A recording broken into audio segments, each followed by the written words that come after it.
14 अगस्त की सुबह जब पाकिस्तान के गली कूचे सब्ज हिलाली परचमों से सज रहे थे, उस वक्त पर्दे के पीछे एक ऐसा खेल जारी था जिसका अगर अंजाम मुख्तलिफ निकलता तो पाकिस्तान की तारीख हमेशा के लिए बदल जाती।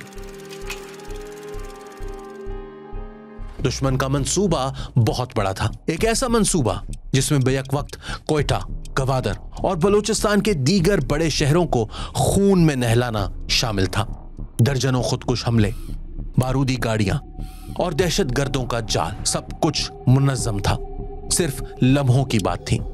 लेकिन पाकिस्तान के मुहाफिजों को खबर हो चुकी थी कि कुछ बड़ा होने वाला है। सवाल यह था कि कौन इस सब के पीछे है और हमला कब होगा।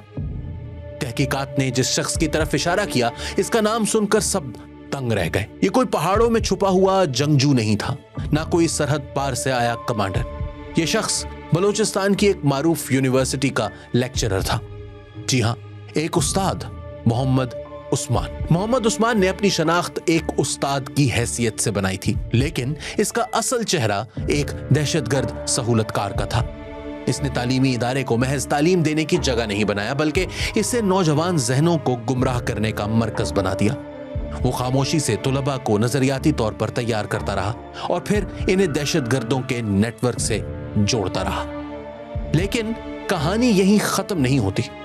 मोहम्मद उस्मान महज भर्ती करने वाला नहीं था, वो खुद भी खूरेजी के मंसूबों में बराह रास्त शरीक रहा। याद है वो कोयटा रेलवे स्टेशन धमाका जिसमें 32 शहरी मारे गए थे, या जाफर एक्सप्रेस की हाईजैकिंग जिसमें सैकड़ों यरगमाल बनाए गए थे।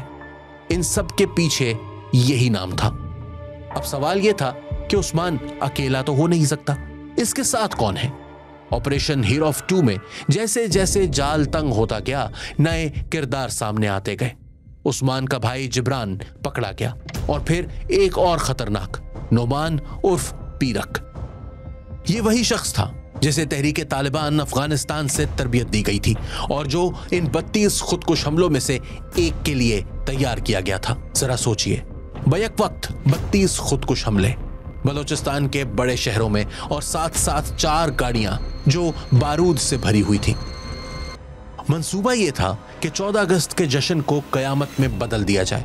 अगर ये हमले कामयाब हो जाते तो सिर्फ सैकड़ों जाने ही नहीं जाती, बल्कि आलमी सतह पर यह तासुर भी जाता कि बलूचिस्तान पाकिस्तान से अलग होने के लिए किसी भी हद तक जा सकता है। लेकिन ये सब मंसूबे एक इशारे पर चल रहे थे, और वो इशारा कहां से आ रहा था? BLA के 2 कमांडर्स की जानिब से, मुराद बलोच और मुल्ला अमीन। ये दोनों शख्सियात सरहद पार से ना सिर्फ हिदायत दे रही थी, बल्कि वसाइल और मदद भी फराहम कर रही थी। दुश्मन का पूरा खेल बाहर से कंट्रोल हो रहा था, वक्त तेजी से खत्म हो रहा था, हर घंटा फैसला कुन था। पाकिस्तान के इंटेलिजेंस इदारों ने साइबर ट्रैकिंग, इंसानी जराए और निगरानी के जरिए इस नेटवर्क को बेनकाब किया। एक सीनियर अफसर के अल्फाज में यह मंसूबा मिनटों की दूरी पर था।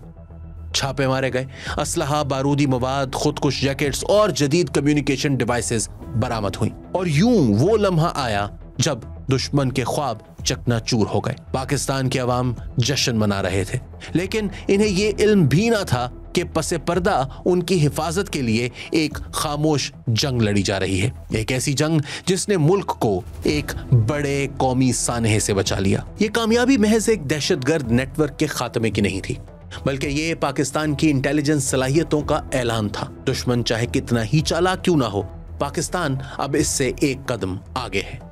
आज जब हम यौम आज़ादी मनाते हैं तो हमें यह याद रखना चाहिए कि यह आज़ादी सिर्फ एक दिन की खुशी नहीं, बल्कि एक मुसलसल जद्दोजहद है, और ये जद्दोजहद हर उस ताकत के खिलाफ है जो पाकिस्तान को कमजोर करना चाहती है। ऑपरेशन हीरोफ 2 पाकिस्तान की उस खामोश जंग का हिस्सा है जिसमें गुमनाम मुहाफिज अपनी जानें खतरे में डालकर दुश्मन के मंसूबे नाकाम बनाते हैं। ये वो लोग हैं जिनके नाम नहीं लिए जाते, जिन्हें कोई सलामी नहीं मिलती, लेकिन इन्हीं की बदौलत हमारा परचम आज भी लहरा रहा है और हमेशा लहराता रहेगा।